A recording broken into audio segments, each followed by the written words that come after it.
Hello दोस्त, सबसे पहले आप लोग क्या करें, अधिक मात्रा में शेयर करने का प्रयास करेंगे।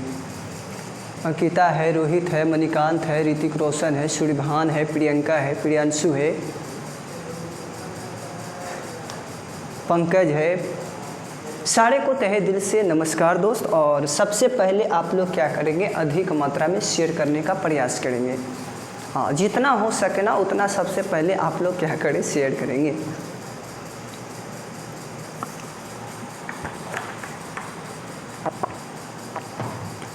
आज हम लोग पढ़ेंगे मगध साम्राज्य का पार्ट 3। जो व्यक्ति किसी कारणवश से पार्ट 1 और पार्ट 2 में नहीं जुड़ पाए हैं, वे इसी चैनल पे जाकर पार्ट 1 और पार्ट 2 को देखने का प्रयास करेंगे। निम्न सीमा से उच्च सीमा तक जाने का प्रयास करेंगे। उच्च सीमा से निम्न सीमा तक बड़ी कठिन हो जाता है चला। उच्च सीमा से निम्न सीमा तक अगर जाएंगे तो क्या होगा बताओ। तो ये सब धीरे धीरे आपको कॉन्सेप्ट क्लियर कराया जाएगा और आप लोग अच्छी तरह से मेहनत करें, जल्दी सफलता प्राप्त करें। चला, मगध साम्राज्य का पार्ट 3 है। मगध साम्राज्य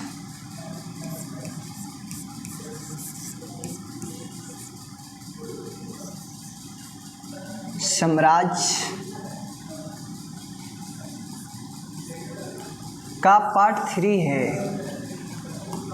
आपको चला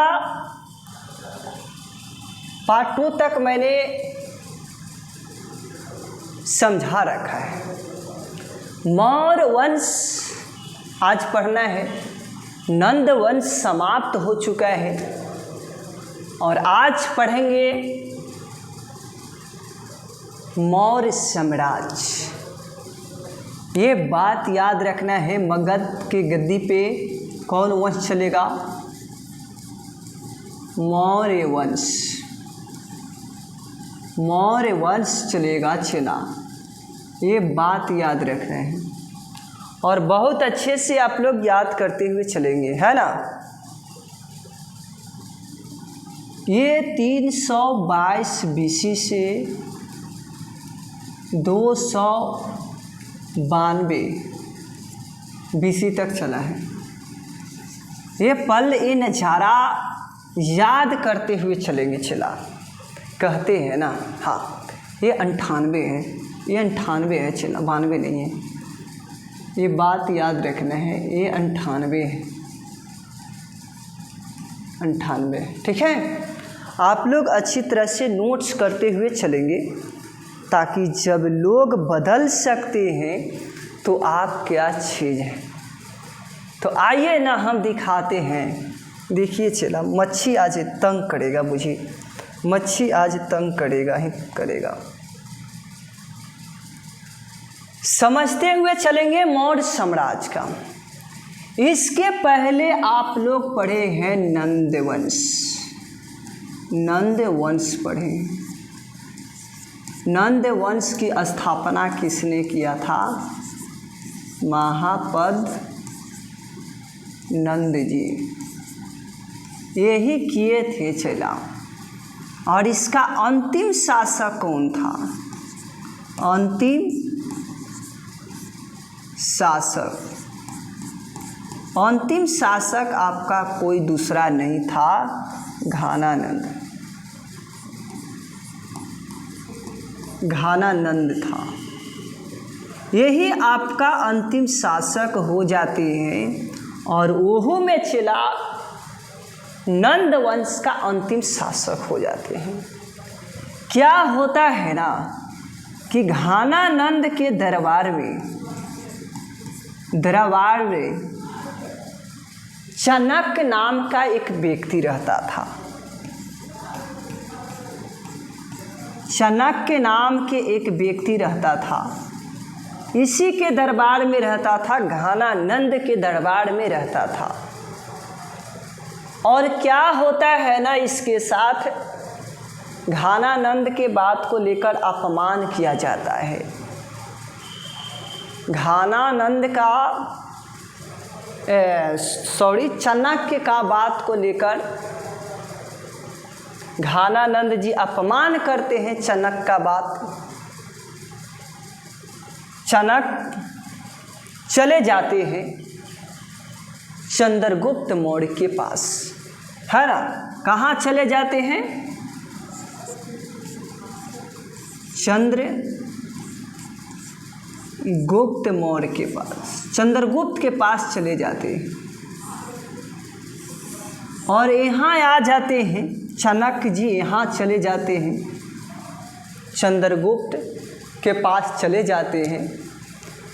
जब जाते हैं ना चेला, जब जाते हैं तो चाणक्य जी चंद्रगुप्त को साथ देते हैं।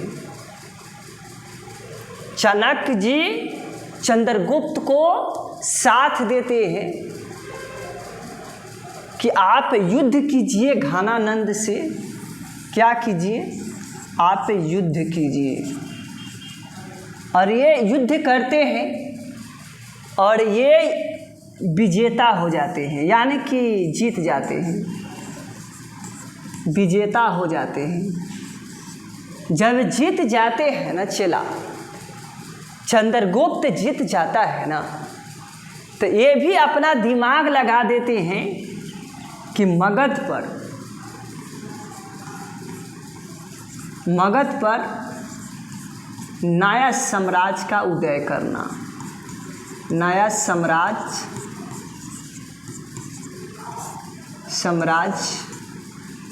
यानी कि वंश का उदय करना, है ना। वंश का उदय करना, स्थापना करना, मौर्य वंश की स्थापना करना। याद रखना है, मौर्य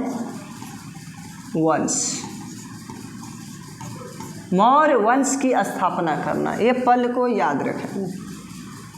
नया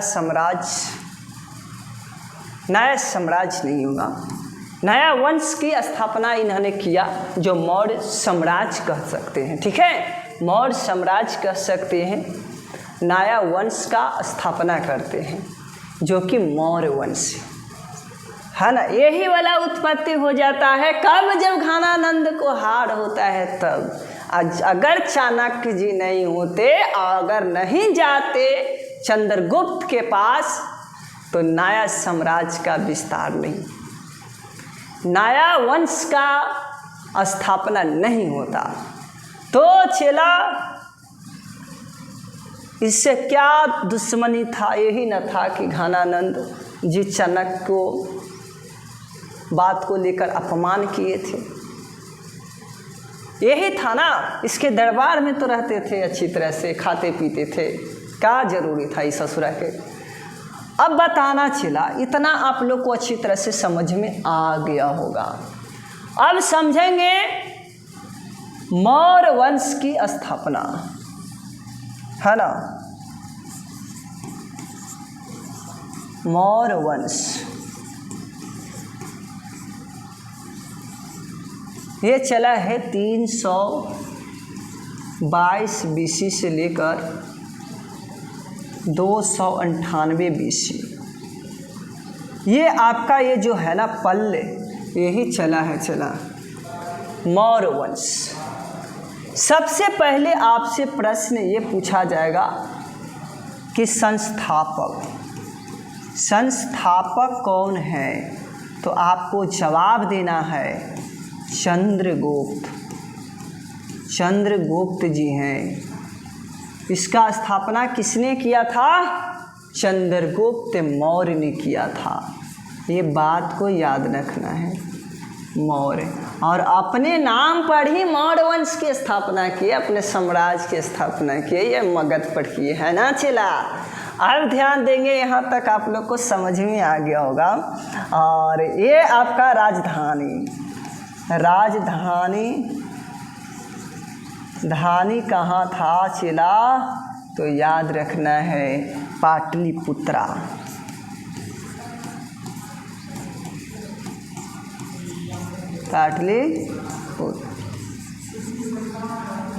पाटलिपुत्रा है।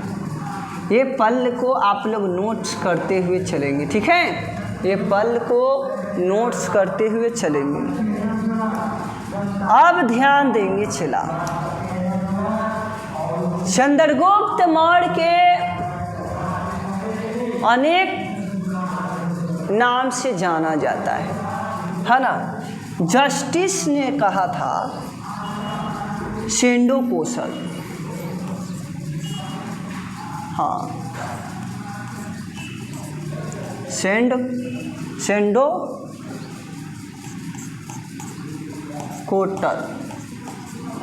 कोटस।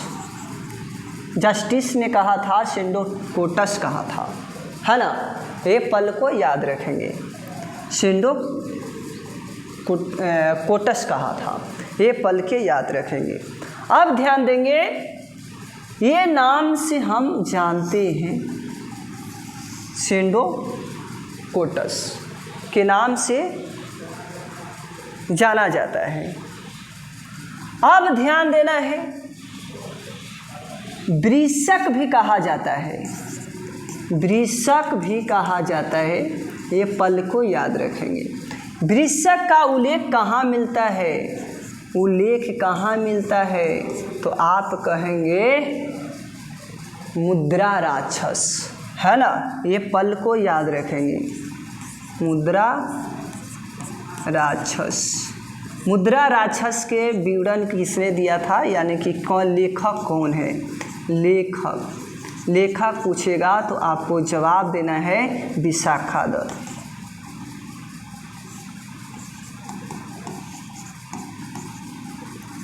कौन है चला, विशाखा दत्त जी हैं, विशाखा दत्त जी हैं। ये पल को याद रखना है, कौन है चला, विशाखा दत्त जी है, मुद्रा राक्षस के लेखक विशाखा दत्त जी हैं। इतना पल को याद करते हुए चलेंगे, है ना। अब सबसे पहले आपको याद रखना है कि मौर्य साम्राज्य में भाषा कौन बोला गया था, तो भाषा आपका कौन है, पाली भाषा का यूज किया गया था, पाली भाषा का यूज किया गया था। ये पल को याद रखेंगे। अब सबसे पहले याद रखेंगे कि चंद्रगुप्त मौर्य के गुरु कौन थे। ये प्रश्न आपसे पूछा जाएगा, गुरु कौन थे, भद्रबाहु जी थे।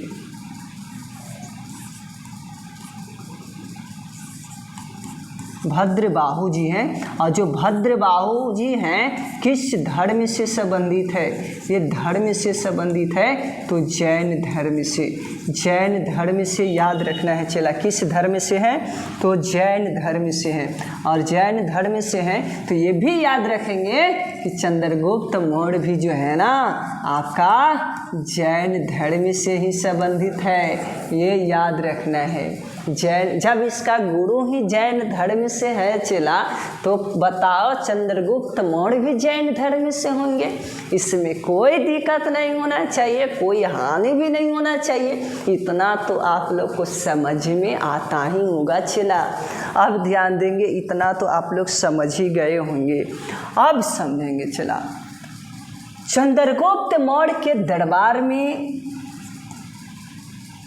एक यात्री आया था, उस यात्री का नाम याद रखना है।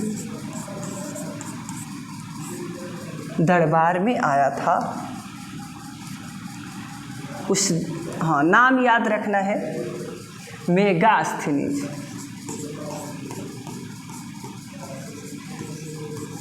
मेगास्थनीज नाम था। क्या नाम था चला, मेगास्थनीज नाम था। यही इसके दरबार में, चंद्रगुप्त मौर्य के दरबार में आता है। ये किसका राजदूत था, राजदूत किसका था, सेल्यूकस निकेटर के था।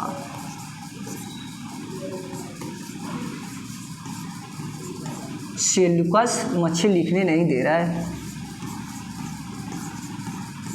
सेल्यूकस निकेटर, सेल्यूकस निकेटर का राजदूत था। ये पल को याद रखना है। सेल्यूकस निकेटर का राजदूत कौन था, तो याद रखेंगे मेगास्थनीज। इन्होंने एक बुक लिखा है, याद रखेंगे इंडिका बुक लिखा है, जो कि इंडिका बुक है ना किस पर आधारित है? आधारित है राजनीतिक पर आधारित है। ये पल को याद रखना है चेला, है ना। तो ये पल को याद रखना है, याद रखते हुए चलना है। और सारे आप लोग क्या करेंगे चेला? नोट्स करते हुए चलेंगे। कहते हैं ना कहाँ से बिलोंग करते हैं सर, कहाँ से बिलोंग करते हैं, बताओ आपको क्या मतलब? इतना तो आपको अब समझेंगे कि ये सिंडोकोटस जो है ना, इसका नाम का पहचान किसने करवाया था? तो विलियम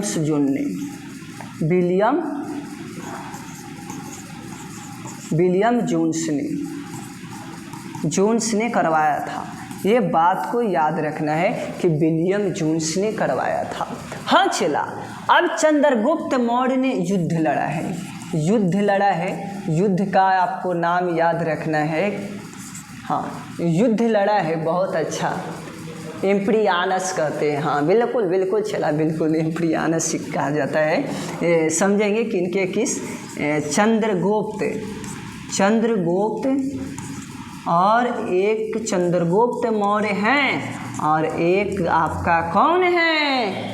सेल्यूकस निकेटर है, याद रखना है, सेल्यूकस निकेटर जी हैं। ये दोनों आपको क्या है चेला? युद्ध में भिड़ंत करते हैं। ये दोनों के बीच युद्ध होता है, जेकरा में आपका चंद्रगुप्त मौर्य जो है ना आपका विजेता हो जाते हैं, यानी कि विजेता हो जाते हैं,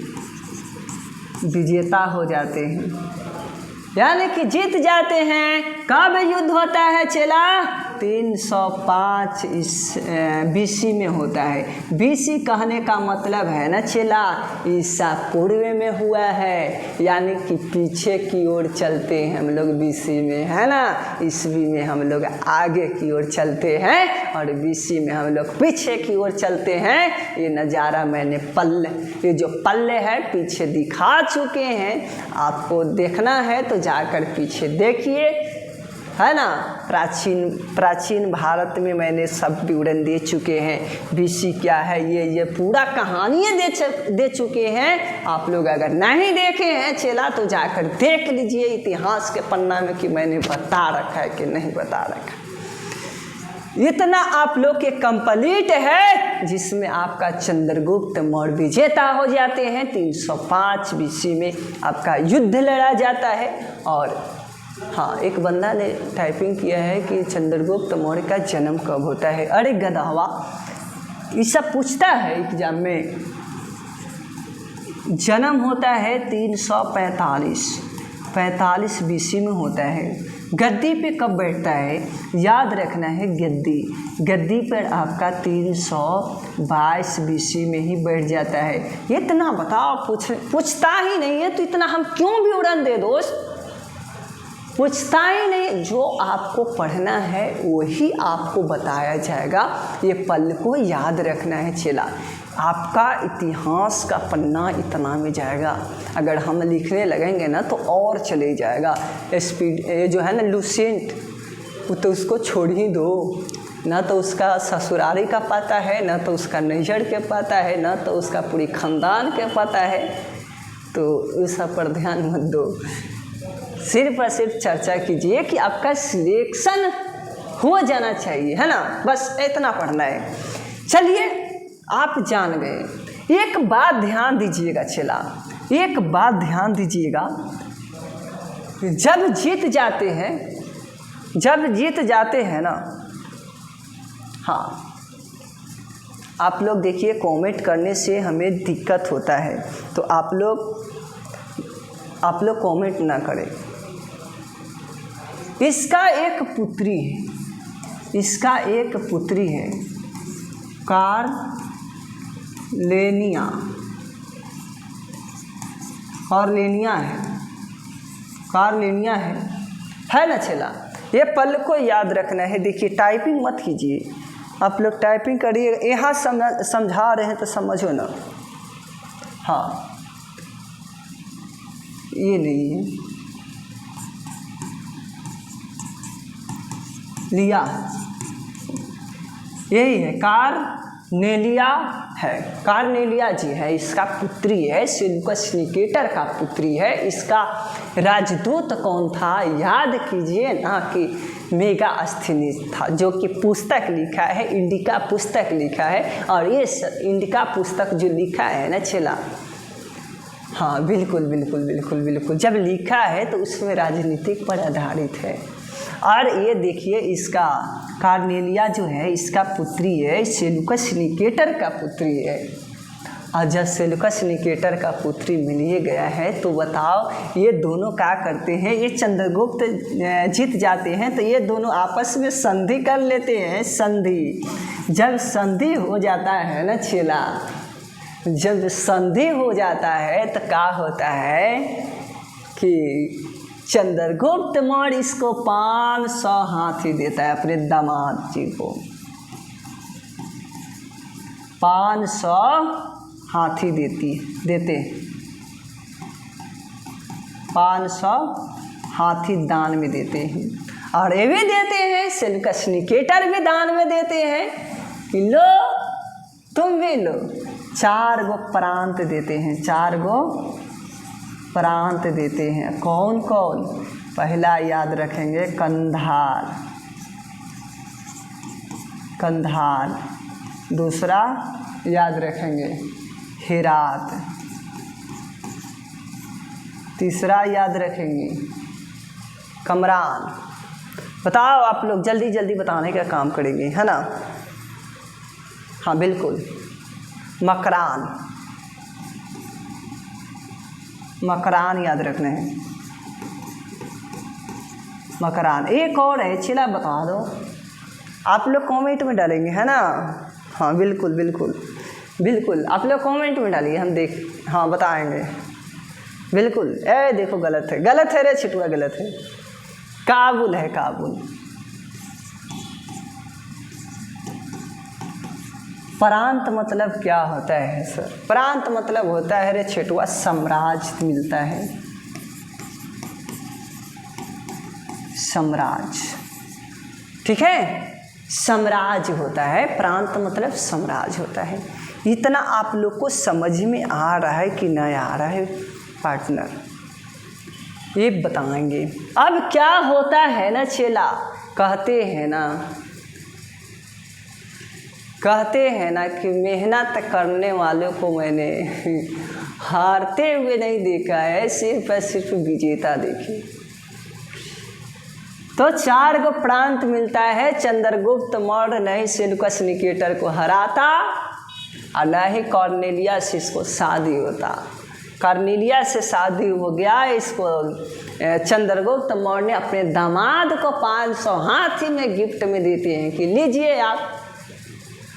और ये दोनों आपस में संधि कर लेते हैं। जब संधि कर लेते हैं ना तो सेल्यूकस निकेटर भी उसको दान में देते हैं, 4 को प्रांत देते हैं, काबुल, कंधार, हेरात, मकरान देते हैं कि तुम भी लेके खुश रहो, तुम मेरा बेटी को ले गया है ना तो और ले जाओ। तो चेला इतना लेके गया है। ये अंतिम दिन इसने कहाँ बिताया है? अंतिम दिन कहाँ बिताया है? अंतिम दिन श्रवण बेगोला, श्रवण बेलगोला। ये कहाँ पड़ेगा पार्टनर? ये पड़ेगा आपका कर्नाटक में, कर्नाटक में पड़ेगा, कर्नाटक में पड़ेगा, है ना। कहाँ पड़ेगा चला? कर्नाटक में। और इनका जो है ना यहीं पड़ी क्या होता है कि मृत्यु हो जाता है, मृत्यु हो जाता है। कैसा होता है? संलेखना विधि से होता है। कौन सी विधि से होता है? विधि आपका प्रश्न में पूछेगा तो संलेखना।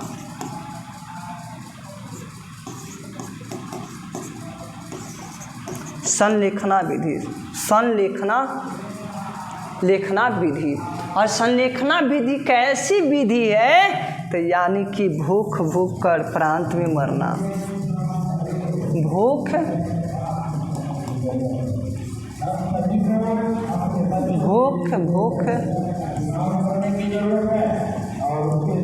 कर मरना प्रांत में, यानी साम्राज्य में, है ना। और कब मृत्यु होता है? याद रखेंगे 298 BC में हो जाता है, 298 BC में हो जाता है। और गद्दी पे बैठता है कब? 322 BC में, है ना। तो बस मौर्य साम्राज्य हम लोग समझ गए, आप समाप्त भी हो गया, आप पढ़ेंगे आगे, है ना।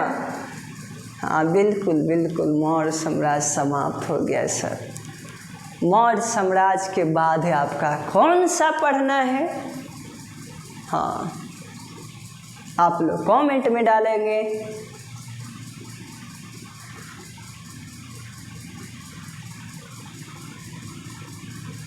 कन्नौ वंश, बहुत अच्छा, वेरी नाइस। तो चला आज भर इतना ही रहने देते हैं, मिलते हैं कल इसी मोहब्बत के साथ, इसी प्यार के साथ, इसी जज्बे के साथ, इसी जानून के साथ मिलते हैं और इसी अंदाज में मिलेंगे। आपको अगर नौकरी लेना है ना, सिलेक्शन पाना है ना, तो मनीष भैया के साथ जुड़ल रहें और इस बार सिलेक्शन दिला कर ही रहेंगे। लेकिन चला एक बात ध्यान देंगे, वे नौकरी लेना और ना लेना वे आप पे डिपेंड करता है। टीचर अगर कोई कह दे कि हम सारे को नौकरी देते हैं, ऐसा हो ही नहीं सकता है। कितनों बड़े बड़े स्टार टीचर कह दे कि हम नौकरी देते हैं, तो उनसे मूर्ख कोई है ही नहीं, उनसे मूर्ख कोई है ही नहीं। नौकरी कोई देता नहीं है चेला, बस आपको मेहनत करना है, वे आपका ज्ञान देंगे कि इस डायरेक्शन में जाएं और ऐसे पढ़िए, आपका सिलेक्शन मिलेगा। लेकिन मेहनत तो आपको करनी पड़ेगा ना। आप ना एग्ज़ाम में बैठिएगा कि टीचर जाकर एग्ज़ाम में बैठेंगे और देंगे, ऐसा तो होता ही नहीं है। सिर्फ क्या करियन, है ना चला। जिनका जो कैंडिडेट हैं, जो वैकेंसी के लिए भरे हैं, वही ना बैठेंगे, दूसरा तो बैठेंगे नहीं। एग्ज़ाम तो वही दिहन, कलम वही चलैहन, पैसा फॉर्म फिलअप करने के लिए वही दिहन। टीचर इसमें इन्वॉल्व कुछ नहीं होता है, सिर्फ डायरेक्शन बताते हैं कि इस डायरेक्शन से चलो और सिलेक्शन पाओ। बस इतने ही टीचर कहते हैं, ज़्यादा कुछ कहते ही नहीं। मिलते हैं कल इसी मोहब्बत के साथ, इसी प्यार के साथ, इसी जज्बे के साथ। थैंक्स दोस्तों।